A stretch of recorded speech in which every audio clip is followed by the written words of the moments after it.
Canada is offering a landed permanent residency opportunity for caregivers and other healthcare workers. This is under the Home Care Immigration Worker Pilot Program. I will provide a summary of all of the requirements that we need to provide. Just a disclaimer though, because of the great opportunity to become a permanent resident in Canada immediately after arriving, the requirements are equally as great as well, or it could be difficult for us. And before I give you the list of all of the requirements, I want to let everyone know that this stream that I'm referring to is for the stream for applicants not working in Canada.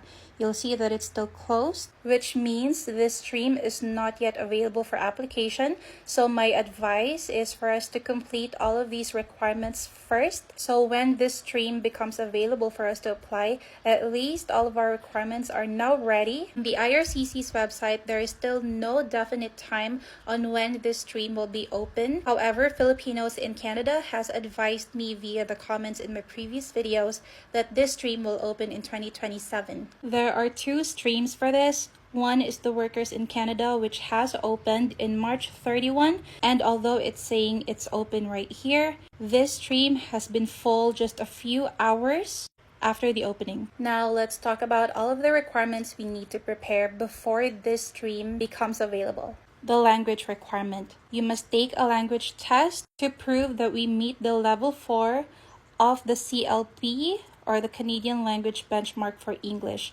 There are 4 different language skills, which are writing, reading, listening, and speaking. There are a lot of different language tests out there, but the most popular one is IELTS. And if we convert CLB 4, which is the minimum requirement for us, in IELTS, this is the equivalent. In reading, it should be 3 as your bandwidth. Listening is 4.5. Writing is 4, and speaking is 4. Once again, this is the IELTS equivalent of CLB 4 for us to pass, and this is for the IELTS test. There are other English tests, as I've mentioned, like CELPIP, PTE, whatever else that will be. Just look it up online, see if that's acceptable for Canada, and just Google what are the equivalent scores for CLB4. For education, you must have completed the equivalent of a Canadian high school diploma or higher. Guys, someone commented that the high school diploma should be Canadian, and that commenter told me that what she believes is that you must have studied in Canada to get a Canadian diploma for high school. The answer to that is no. It says here it should be equivalent.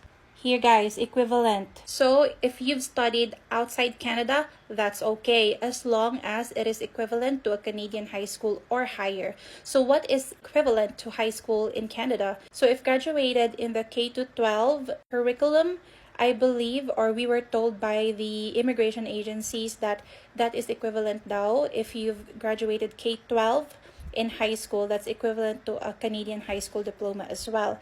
If you've graduated in the old curriculum, which is until grade 6 and then high school for 4 years, that's not equivalent to a high school Canadian diploma.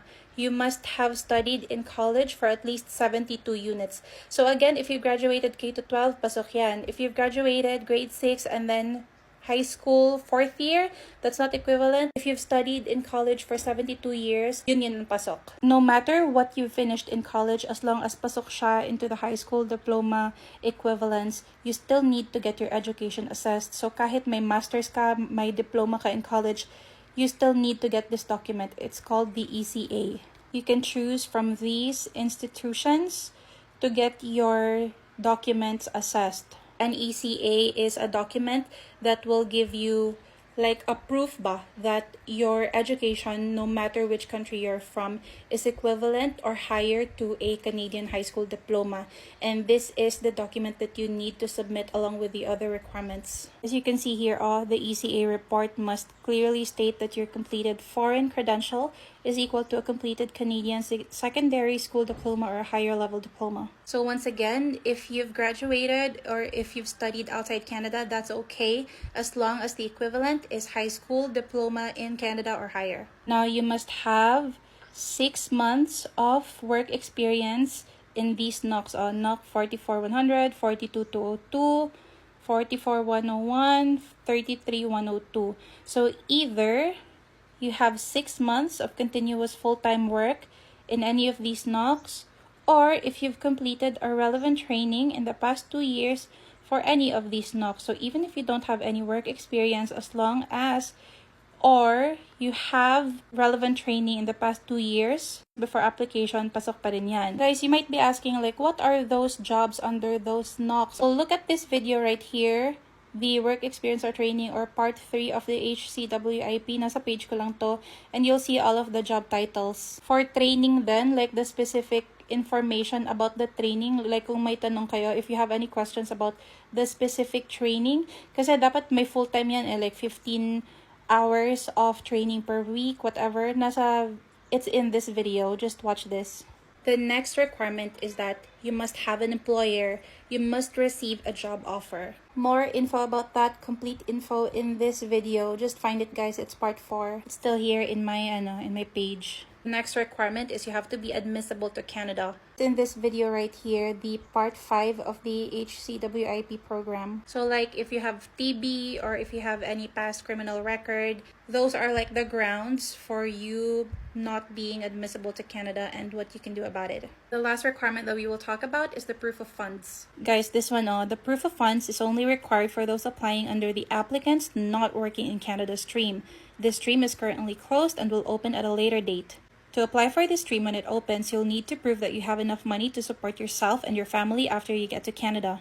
So yes, guys, you can bring your family when you go to Canada, and also they will have the PR status. How much money do you need? The amount of money you need to support your family is based on the size of your family. So to calculate the size of your family, it should include yourself, your spouse or common law partner, your dependent children, your spouse or common law partner's dependent children. Guys, in Tagalog, common law partner is like your live-in partner. English pa rin. Imong kauban sa balay, live-in partner. If you will bring your family with you or not, your proof of funds will still be based on the size of your family. Guys, grabe ang dollars. The minimum amount of money you need to immigrate to Canada is based on the size of your family. Minimum amount lang to, guys, so it's much better if we prepare more than this. So guys, let's say ako lang mag-isa. I don't have any partners or I don't have any children. The number of family member is just 1, which means I need to prepare 14,690 Canadian dollars. In peso, that's 593,541 peso. Say I have a husband and we have 1 kid, so that's 3 in total. So for 3 family members, it's going to be 22,483 Canadian dollars, which is equivalent to 908,413 pesos. Now you might say na ako lang naman mag-isa, hindi ko naman dadalhin, or it's just me, I will not bring my family, I will not bring anybody else. This is still the proof of funds that you need to provide, guys. So if you have 8 family members, if more than 7 people daw, it should be 38,875 plus 3,000. So nasa 40,000 something na yan.